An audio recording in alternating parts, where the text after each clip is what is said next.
Alright, so let's talk about toning hair.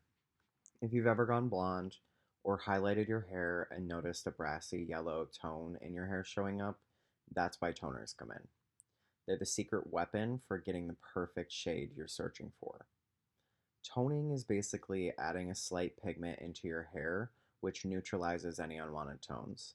Hair isn't just one color, hair has different layers, different pigments it lifts through, and when you lift the hair with lightener, those pigments begin to peek through. Sometimes that means that you have gold, orange, or even red undertones in the hair that you didn't plan for. A toner corrects that. But here's where things get a little interesting.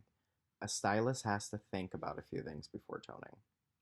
First, they have to think about the current level that your hair's at. If your hair is too dark, you can't just slap toner on it and expect the perfect result. It might not even show up at all. If it is very light, a toner can sometimes overcorrect if you're not careful. Second, you want to think about the desired end color. What did the client come in for? Are they aiming for a cool ashy blonde? Do they want a warm honey tone? That choice determines whether you use blue, purple, or even pink as a base for your toner. Because as the color wheel knows, blue cancels out orange, purple cancels out yellow.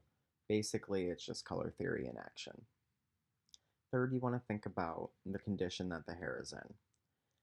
Is the hair overprocessed? Is the hair damaged? If the hair is too porous, will it absorb toner differently than healthy hair? I've seen toner fall out 100% from the hair, leaving somebody with brassy orange hair. Sometimes just a couple days in between that can help solve the issue. But a stylist has to adjust formula and timing to make sure that the tone comes out even and that it doesn't damage the hair further. Finally, we'll talk about that timing. Toner isn't permanent. It is a semi or a demi-permanent color that gradually fades, especially with washing. That's why stylists sometimes recommend following up with shampoos at home or even coming into the salon every few weeks to maintain the perfect shade. Toning isn't just a step in the coloring process, it truly is a science. It's all about correcting undertones, it's about enhancing the desired shades that we're searching for, and it's about considering all of the hair's unique characteristics. And when you do it right, toning takes good color and it makes it a flawless, polished, stylish look that you can actually be proud of. Toning turns your hair from just blonde to hair that truly shines.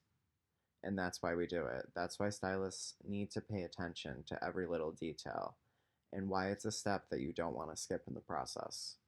Thank you.